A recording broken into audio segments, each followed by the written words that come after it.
My name is Avery Lane. I'm 28, and my manager just told me he can't promote me because too many people think you're sleeping with me.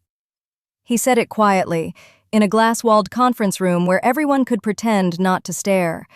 My promotion packet sat between us, 12 months of late nights, perfect decks, and saved deals, reduced to office gossip he didn't even start.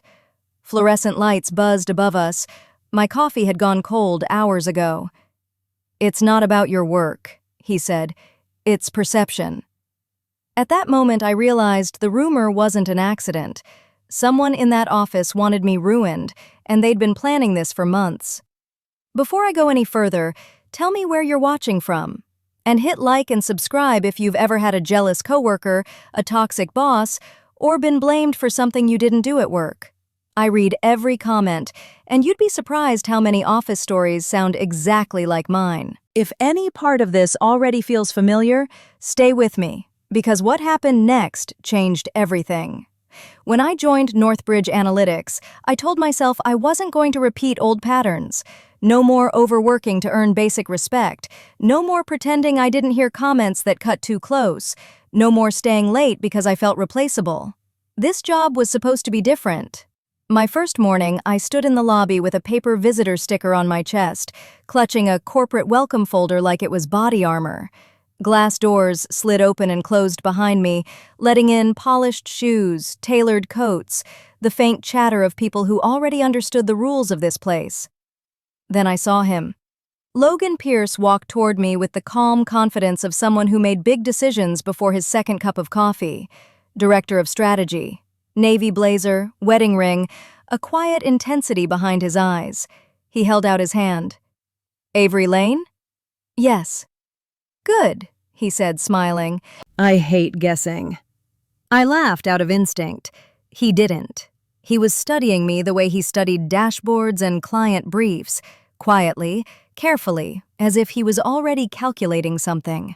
We rode the elevator up to the 15th floor together, the soft hum of cables filling the silence. He asked about my commute, my background, and the previous firm I'd worked at.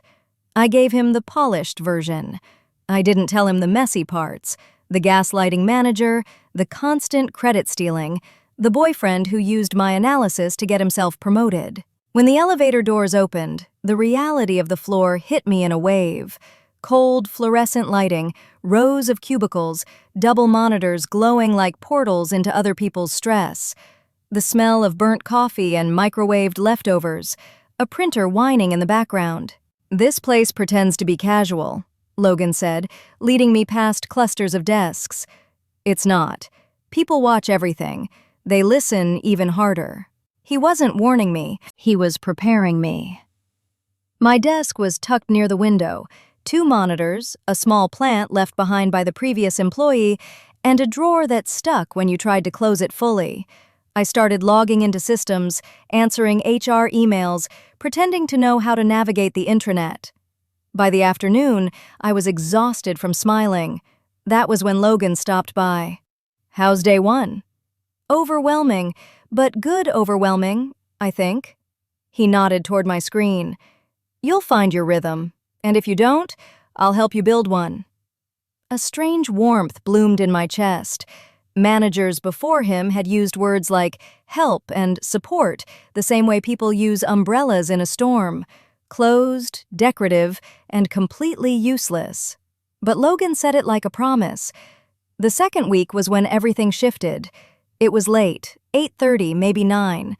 Most of the office had emptied out. The floor always sounded different after dark. Softer, sadder, like the building itself exhaled once everyone stopped pretending to love their jobs. I was still at my desk, rewriting a client summary I wasn't technically responsible for, when Logan appeared behind me holding a takeout bag. "You're still here?" he asked. "I'm new," I said. "I haven't figured out how to go home on time without feeling guilty." "Come into the war room," he said, nodding toward a glass-walled conference room. "I want your eyes on something." Inside, he spread out printouts, sticky notes, and a half-built storyline for a deck that needed serious work. He leaned against the table, rubbing his forehead. "I've looked at this too long," he admitted. "Tell me what doesn't make sense." He didn't want a junior-level answer. He wanted honesty, so I gave it to him. "The story's muddy," I said, circling a headline with his pen. "It's defensive, like we're apologizing instead of pitching." He blinked, then laughed, quiet, genuine, surprised. "Exactly." We worked for over an hour, reorganizing slides, rewriting messaging. At one point, we stood shoulder to shoulder in front of the screen. The air was warm from the projector, the room dim except for the spreadsheet glow on our faces. When he shifted slightly toward me, I felt it before I saw it. The awareness, the tension, the pull of proximity. He cleared his throat. "You know you're underleveled, right?" I turned. "What do you mean?" "You're doing manager work at analyst pay," he said. "I'm pushing for a title change. And a raise." His voice wasn't complimenting. It was stating a fact, naming something I had been afraid to hope for. For a moment, I couldn't breathe. "Thank you," I managed. He shrugged. "I don't thank people for being good at their jobs. I give them more responsibility." He said it lightly, but I felt the ground shift beneath us. That night was the beginning. Not of romance, not yet, but of something dangerous. Something too warm, too close. Something that made other people on the floor glance at us a second too long. The next day, I felt the first crack. In the pantry, Tyler Brooks stood leaning against the counter, stirring his coffee with obnoxious enthusiasm. Tyler, with his loud laugh and louder insecurities. Tyler, who'd been at Northbridge 3 years without moving an inch up the ladder. "Big week for you, huh?" he said. I blinked. "Just learning the ropes." "Sure," he said, smirking. "Or getting the VIP tour." "What's that supposed to mean?" He lifted his mug in a mock toast. "Nothing, just, it must be nice being Pierce's favorite." I opened my mouth to respond, but he was already walking out, whistling. I told myself it was nothing, just noise. I should have paid attention. Tyler's comment would have been easy to forget if it hadn't been followed by a series of moments that felt too intentional to be coincidence. A missed invite to a meeting I usually would have been on, a project I'd already been promised, suddenly reassigned for resource balancing. A shift in tone from 2 associates who used to greet me warmly, but now offered tight smiles before lowering their voices again. At first, I blamed myself.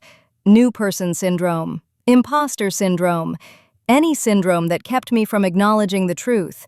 Someone had already decided what story they wanted to tell about me, and I wasn't the one holding the pen. Still, Logan made it easy to push those anxieties aside. Too easy.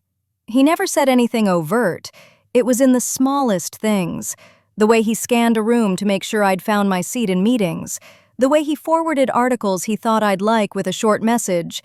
"This reminded me of you. Use this for your model. Thought you'd find this interesting." And the way he asked questions no other manager had ever bothered asking. "How are you really doing with this workload? Is there anything you want to lead instead of support? What do you actually want out of your career?" Questions that required vulnerability, not performance. One Thursday morning, he stopped by my desk with 2 coffees. One for him, one for me. Not unusual on its own. But the timing was terrible. As he set the cup down, Tyler happened to walk by. He didn't even try to hide his smirk. "Morning," Tyler drawled. "Nice delivery service you've got there, Avery." Logan barely acknowledged him. "We're reviewing the board deck at 9, he told me. "Bring your latest numbers." But Tyler's comment lodged itself under my skin, and from the look on his face, he knew it. The second moment happened a week later. We were in a cramped breakout room preparing for a stakeholder review when Logan asked me to fix a chart. He spun his laptop toward me. I leaned in, typing quickly, adjusting labels, rewriting text. The room was small, too small, and when the door opened unexpectedly, Tyler stood there, eyebrows raised. He didn't say anything. Not then. He didn't have to. His smirk said enough. It was after that moment that I began to notice the looks. The whispered conversations that stopped abruptly. The way some people stared not at me, but at the space between me and Logan, as if that empty air was evidence of something.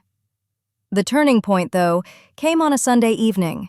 I was at home in sweatpants, editing a project timeline while the dryer buzzed in the background, when my phone lit up with a Slack message from Logan. "Can you check slide 17? I'm not loving the narrative flow." I responded before I could think. "On it. Give me 5. We went back and forth for 15 minutes. Quick, efficient. Nothing flirtatious, nothing inappropriate. But in the middle of our revisions, he sent something he had never typed before. "You always fix things I didn't even realize were broken." I stared at that message longer than I should have. It wasn't romantic, but it was personal. Too personal for a married man. Too personal for my boss. And too personal for someone who didn't know he was being watched. It was worse than that. It was deliberate, calculated, written by someone who wanted plausible deniability. My throat went dry. My palms went sweaty. I looked around the floor, trying to catch someone's eye, but heads turned away too quickly. They wanted the drama, not the confrontation. I crumpled the paper and tossed it into my drawer just as Logan walked by. "You okay?" he asked quietly. "Fine," I lied. "Just Monday." He didn't push. He never pushed.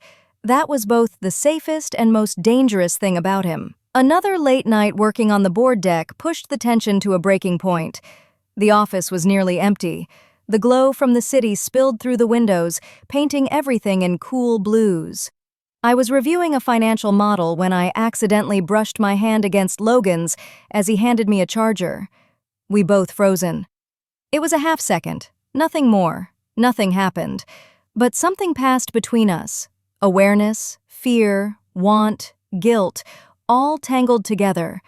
We both stepped back, as if distance could undo what closeness had already built. "Avery," he said, tone quiet, almost warning. "I know," I cut him off. He didn't finish the sentence. He didn't have to. Things were already too close, too warm, too easy, too much. That Friday, everything snapped into focus when Jenna pulled me into an empty hallway.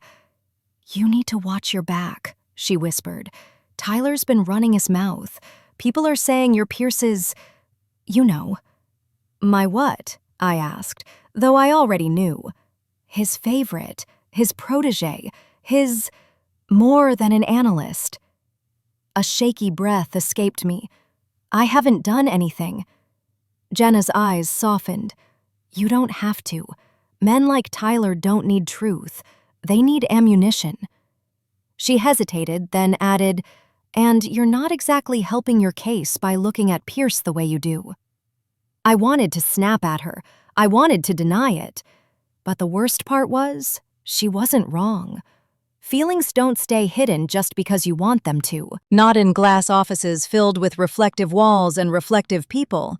Still, nothing prepared me for the moment everything truly shifted. It happened on a night when we were finalizing the last round of edits. The building was quiet. I leaned over Logan's chair to point at a slide, and before I could step back, the door swung open. Tyler stood there, blinking like he'd walked into a crime scene. "Didn't realize the party was in here," he said, voice dripping with implication. We both moved away from each other too fast, too guilty, too obvious. Logan tried to smooth it over. "Just finishing up." But the look on Tyler's face told me exactly what he'd seen, and exactly how he planned to use it.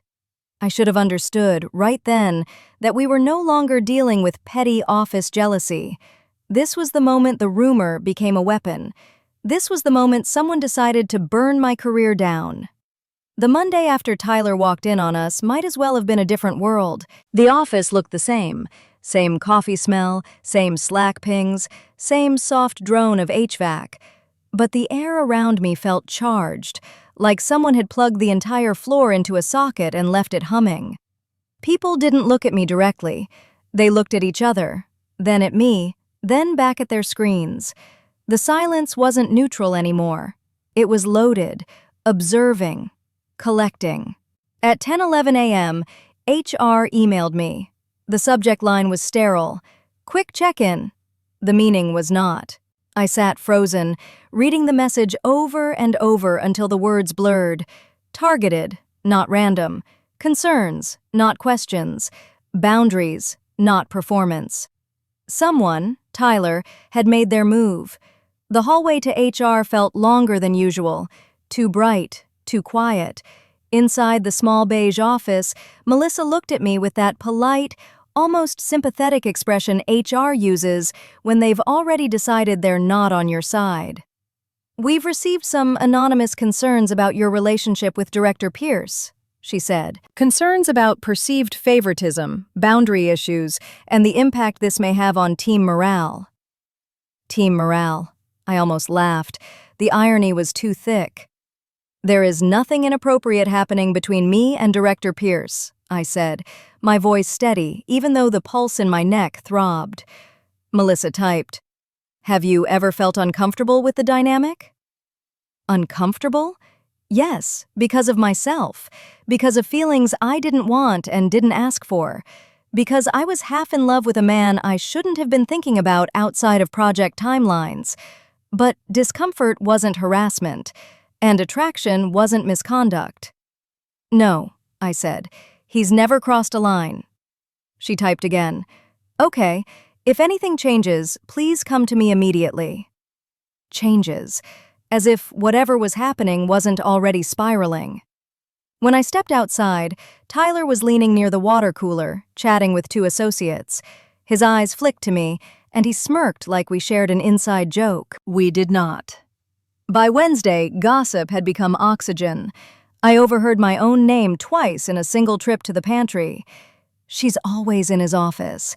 You don't think they actually... Well, you don't text a married man at 10:45 p.m. about slides unless..." I walked in mid-sentence, and the conversation died instantly. One woman fumbled with the coffee pot. Another pretended to check her phone. Tyler didn't bother pretending. "Morning, Avery," he said, raising his mug with a grin that wasn't a smile. I didn't answer. It only fueled him. That afternoon, he posted the Slack screenshot in our team channel. "Logan, 10:45 p.m. Need your eyes on this. You're the only one I trust with this deck." Reactions poured in. Side eyes, laughing emojis, shocked faces. My stomach knotted. Logan saw it within minutes and replied with a curt, "Let's keep channels professional, please." But the damage wasn't undone. It was amplified. The next day, HR intervened again, but this time with Logan. He called me into his office after lunch. The blinds were half drawn, leaving stripes of sunlight across his desk like bars. "I got pulled in," he said quietly. "They asked about you. About us." A strange embarrassment washed over me, not because of guilt, but because the idea of HR examining our dynamic felt like handing strangers my diary. "What did you tell them?" I asked. "The truth," he said, then softer, "I care about you, Avery. More than I should." My breath caught, not from surprise, I'd known, but from the terrifying weight of somebody saying it out loud. Before I could respond, his expression hardened with regret.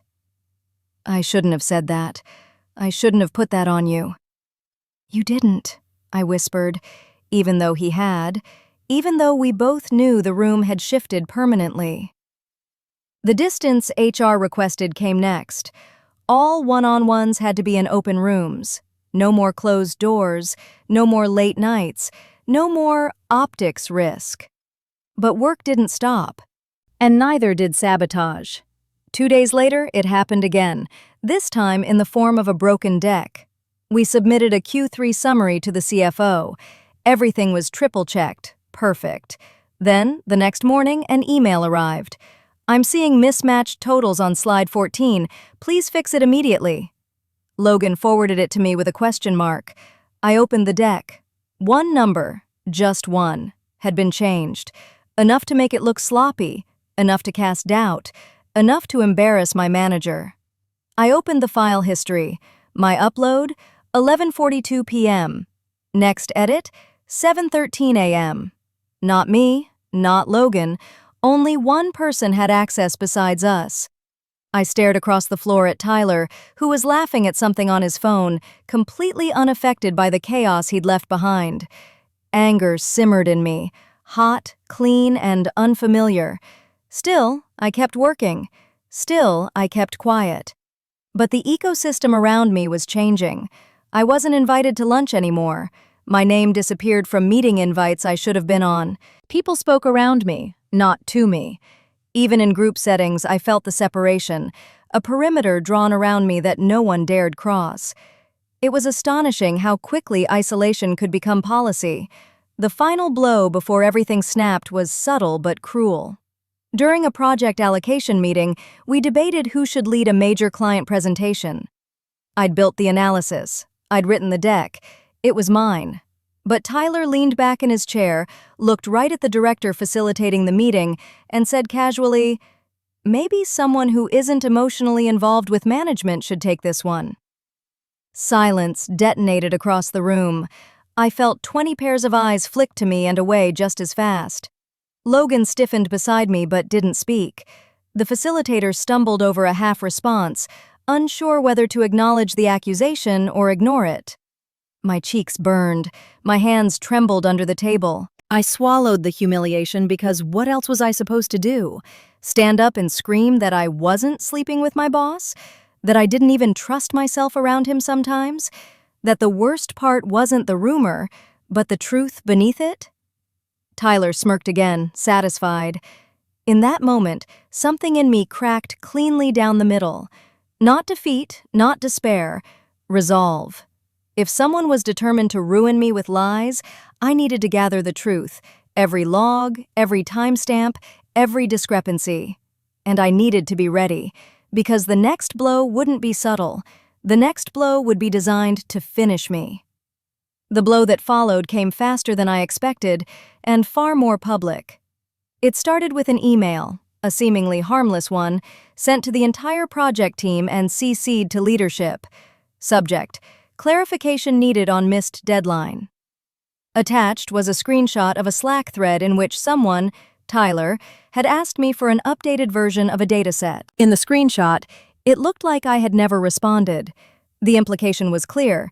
I had ignored a request, delayed a deliverable, and forced the team into a frantic scramble. Except the screenshot was edited. I knew it, because I remembered replying within minutes, because I could still hear the sound of the Slack notification in my head. I opened the real thread in my Slack history. My answer was right there. Prompt, detailed, time-stamped. Tyler had cropped it out. When I raised the issue quietly to him in the hall, he gave me a look that nearly made me dizzy with anger. "Avery," he said, voice dripping with false sympathy, "maybe you replied in the wrong channel. You know how confusing Slack can be." Then he winked. Actually winked. That was when I realized I wasn't dealing with petty rivalry anymore. Tyler was building a case, an ongoing, deliberate, well-planned narrative. He was creating a version of me that fit the rumor: distracted, sloppy, incompetent, undeserving. A woman who got opportunities for reasons that had nothing to do with skill, and people were starting to believe it. The next escalation came through the interns. Eli, who normally bounced around the office like a golden retriever on cold brew, began avoiding me altogether. No more cheerful, "Good morning, Avery." No more hanging by my desk asking questions about modeling techniques. Something had shifted. Something nervous. Panicked, even. He finally cornered me in the elevator one evening when the doors closed and we were alone. "I didn't mean for that Instagram story to, blow up," he blurted, eyes huge. "I didn't think Tyler would do anything with it." I stiffened. "Do anything with it?" Eli swallowed hard. "He told me to keep an eye out for moments." "Moments," I repeated, voice flat. "Between me and Logan?" Eli stared at the floor. "I'm sorry, I shouldn't have listened to him. I just wanted to fit in." There it was, the truth. Not from HR, not from leadership, from a 22-year-old kid who'd been manipulated the second he stepped into the building. I realized then just how far Tyler had gone, and how much further he might be willing to go. Over the next week, the pattern sharpened. A deliverable I'd completed mysteriously went missing from the shared drive. A calendar invite for a client dry run failed to send to only me. An email thread about a critical deadline was forwarded to Logan with my name conveniently absent from earlier discussions. All of it subtle. All of it is undeniable. All of it was designed to paint me as unreliable, and all of it worked. By Thursday, I noticed fewer people coming to me with questions. Fewer people are looping me into discussions. The isolation wasn't just emotional anymore. It was operational, structural. The most painful shift came from Logan, not because he believed the rumors. He didn't. He couldn't. But HR was watching him too. Leadership was watching him even more, and the pressure was getting to him. One afternoon, he asked me to join him in a glass conference room. He closed no doors. He made sure everyone could see. "We need to talk about your visibility," he said once we sat down. "My visibility? The more you're seen in meetings with me, the worse this gets for you," he said quietly. "And for me." "So what are you suggesting?" He hesitated. "That we pull back on one-to-one time? That you present less directly to me? Maybe you work more closely with the associate directors for a while." It felt like a punch hidden inside a management strategy. "Are you removing me from projects?" I asked. "No," he said quickly. "No, I'm not. You're the strongest analyst on this floor. But HR is pressuring leadership to reduce risk." Risk. That was what I was now. Not talent, not a performer, a liability. When I didn't respond, he added, "This isn't what I want, Avery." "Then why does it feel like I'm the only one paying the price for something neither of us did?" He didn't have an answer. Friday morning, everything snapped. We were doing a cross-team meeting, 20 people in a room, laptops open, coffee cups everywhere. Tyler sat across from me with the smug confidence of a man who believed he was untouchable. Halfway through the meeting, during a discussion about who should handle a sensitive client escalation, Tyler smirked and said, "Maybe someone who isn't emotionally compromised should represent us." No one breathed. The air frozen. My stomach dropped. The director leading the meeting looked between us, confused.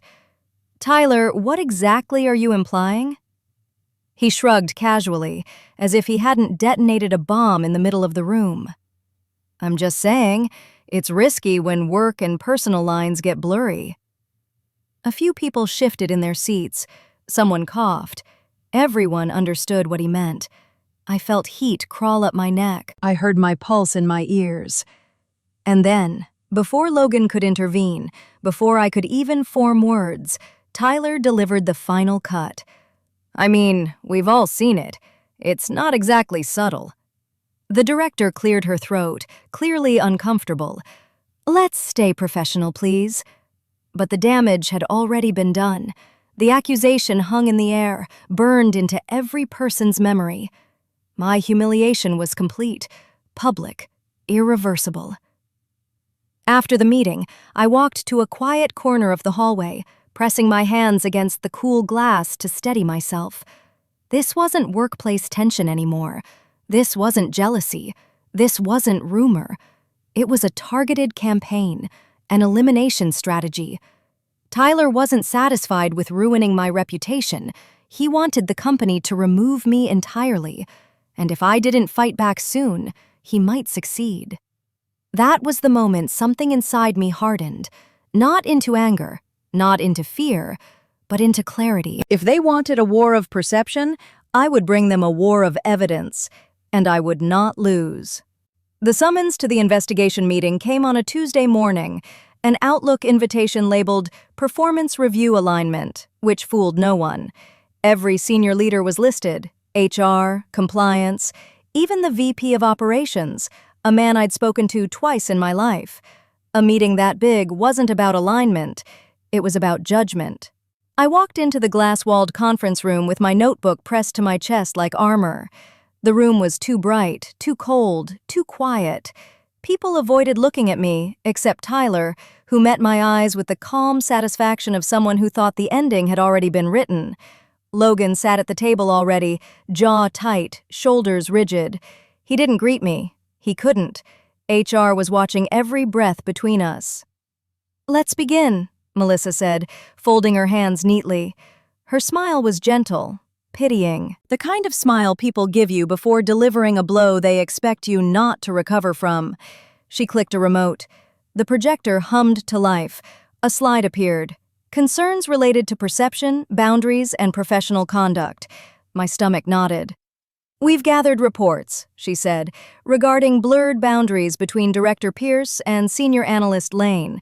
There have been comments, screenshots, missing deliverables, and discrepancies in communication. I felt the heat rise in my chest, but I stayed silent. Let them talk. Let them show their hand first. Melissa clicked again. Slack screenshots filled the screen, emails, cropped messages, photos from the glass hallway. Tyler's doing, no doubt. And then came the line that made something in me split open. These issues raise concerns about whether Ms. Lane's performance is being accurately evaluated, or if undue favoritism is influencing decision-making. A murmur moved through the room. Logan inhaled sharply. "That's not accurate," he said, voice steady but edged with steel. "Avery's performance is quantifiable. She delivers more than any analyst on this floor." Melissa didn't flinch. Perception can override fact. I finally spoke. Perception created by whom? The question hung in the air like a blade. No one answered. Melissa moved on, clicking to another slide. Edited deck, slide 14, error.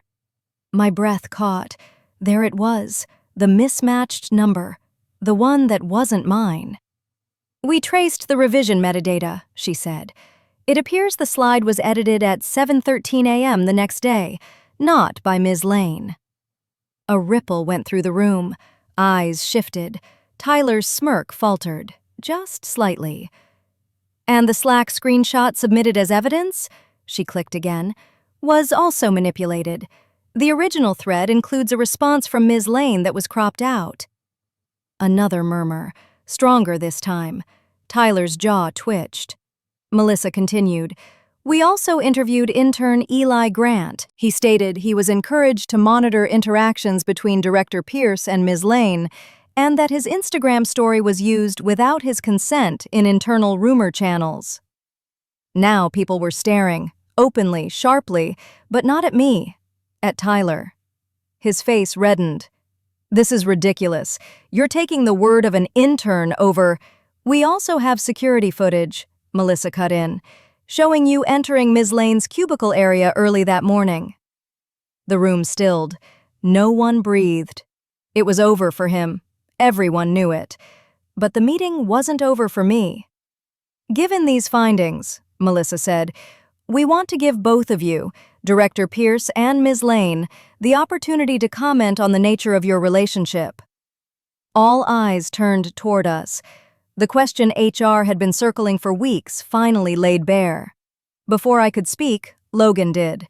His voice was low, calm, devastatingly honest. "There is no romantic or inappropriate relationship," he said, "but I do care about Avery's career. I mentor her. I rely on her. I respect her." He hesitated, then added quietly, "And I have not always been subtle about it." A flicker of shock passed through the room. He had admitted the truth without incriminating us. He had walked the tightrope perfectly. I could have left it there, let his words stand, but after weeks of silence, humiliation, and sabotage, something in me refused to stay quiet.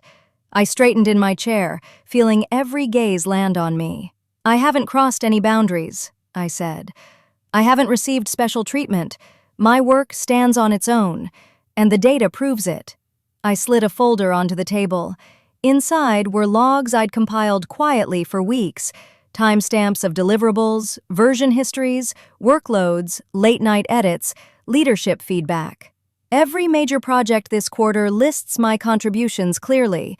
You can trace every edit, every draft, every data point. I looked directly at the VP. If people assumed favoritism, it's because someone spent months manufacturing that narrative. My voice didn't shake, not once. The VP nodded slowly, thoughtfully. Melissa closed her binder. I think we have what we need for now. As the meeting adjourned, the room shifted. People stood, stunned. Tyler didn't meet my eyes. Logan finally did, and something in his expression broke and rebuilt in the same breath. I walked out of the room not victorious, not relieved, but changed. For weeks I had been surviving. Today, I spoke. And tomorrow, I will fight. The office didn't return to normal after the investigation meeting. It shifted, subtly but unmistakably. Conversations quieted when I walked by, yes, but for the first time in weeks, the silence wasn't sharp with accusation. It was uncertain, curious. People were recalibrating, realizing the story they'd bought into didn't hold up. Tyler was nowhere to be seen that afternoon. Humor said he'd been temporarily reassigned pending review, which was corporate language for, "We're deciding how loudly to fire you." His desk sat empty, his monitors dark. No smirks, no whispered comments, just absence. I stood there longer than I meant to, staring at the space he used to occupy, the space he used to weaponize. And for the first time, I didn't feel fear. I felt clarity. Logan found me later at my desk.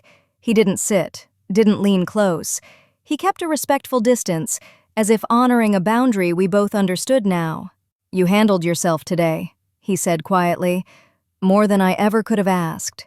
"I wasn't doing it for you," I said, though part of me knew that wasn't entirely true. He nodded, accepting it without argument. "Leadership will assign you to a different director for a while," he said, "to be safe." "To protect you or protect the company?" "Both," he admitted. I appreciated the honesty. "Even when it hurts." He hesitated before adding, "This isn't over for me. HR still has questions. But whatever happens next, I want you to know, I never meant to make things harder for you." I believed him. That was the problem. After he walked away, I opened my laptop, not to work, not to escape, but to prepare. The folder I'd built wasn't just evidence for HR, it was leverage. It was truth organized with surgical precision. Metadata, security logs, Slack exports, version histories. Not just of Tyler's sabotage, of the people who helped him, the ones who stood by silently, the ones who forwarded rumors like they were facts. They thought I was done. They thought the investigation was the end of my story. But endings are only endings if you stop writing. And I wasn't done. Not even close. If they wanted office politics, I could play that game better than anyone.